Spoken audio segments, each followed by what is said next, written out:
Come join me around this toasty warm fire and let's chat about my time in EDTC 300. To start, I need to flash back to the beginning. At the start of EDTC, I will admit I was scared, nervous, and worried. I knew that technology in the classroom was beneficial, and I thought I had a decent grasp on how to use tools to make learning more engaging. But once we started our weekly Zoom meets, I was a little overwhelmed with the amount of technology I'd be learning and using in the next 4 months. I will say I am someone who posts on social media maybe a handful of times a year. So hearing that for the next 4 months, I'm going to have to post on Twitter multiple times a day, keep a blog reflecting my learning, do an additional blog post for my learning project, comment on other classmates' blogs, build a community on Slack, and manage 4 other classes. I was overwhelmed, and to be honest, I didn't think I could do it. But fast forward to now, I am so thrilled I stuck with this course. Let's take a peek at my own PLN. If you're not familiar with the term PLN, it stands for Personal Learning Network.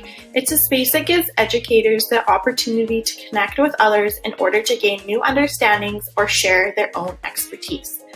Let's talk about the first way that I shared my ideas with my classmates. I used an e-portfolio using the platform Weebly.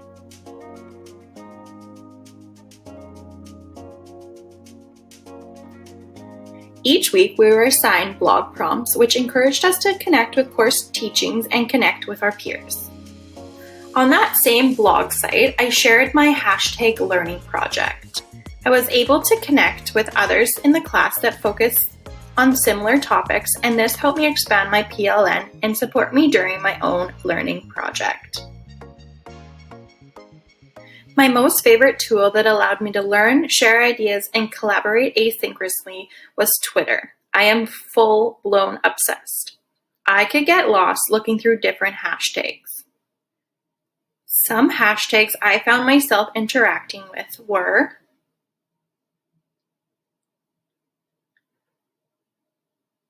obviously EDTC 300, #learning project.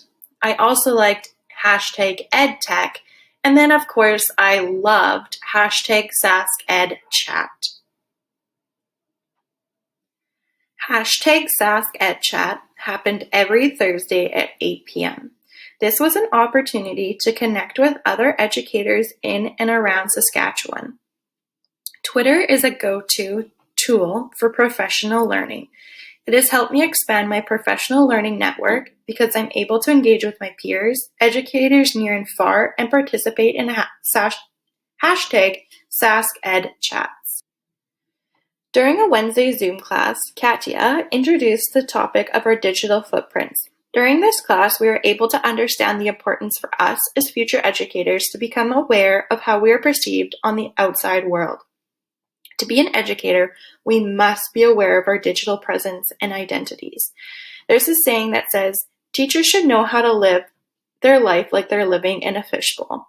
To understand just how much can be seen and found online about our digital identities, Katya got us to engage in an activity called cyber sleuthing. This activity helped us see just how much information can actually be found in the digital realm and showed us the importance of being aware of what we're posting and sharing because it can impact us and others around us. I appreciated this activity because I got the inside scoop from Sarah, a classmate who found all this information on me. This is what students, coworkers, parents, administration, and other people are able to see and find out about me too.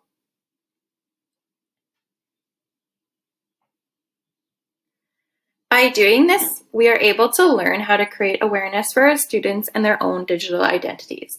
When we teach students about digital citizenship, we can share the ways we can use technology with a respectful and safe manner. When students practice digital citizenship, they develop digital literacy. Teachers can use Ribble's 9 elements of digital citizenship to lead and assist others in building positive digital experiences, to recognize that our actions have consequences, and to participate in a manner for the common good. This is essential for students to understand online etiquette and how to use internet safely, responsibly, and kindly. Katya moved into the theme of identifying fake news and knowing that when it is appropriate to share online as a way to navigate our usage of internet safely.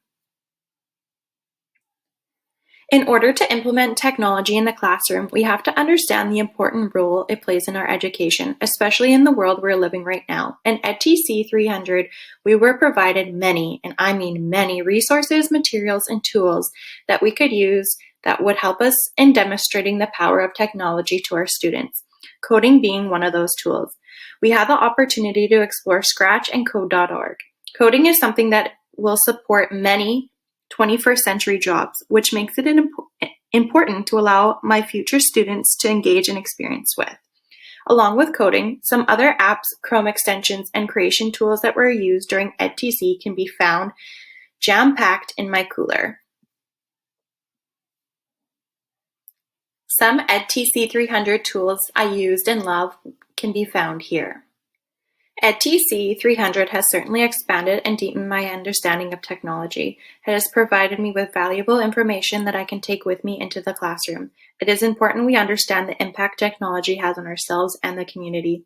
Technology is something that is continuously changing and is something we can grow, explore, and learn with for years to come.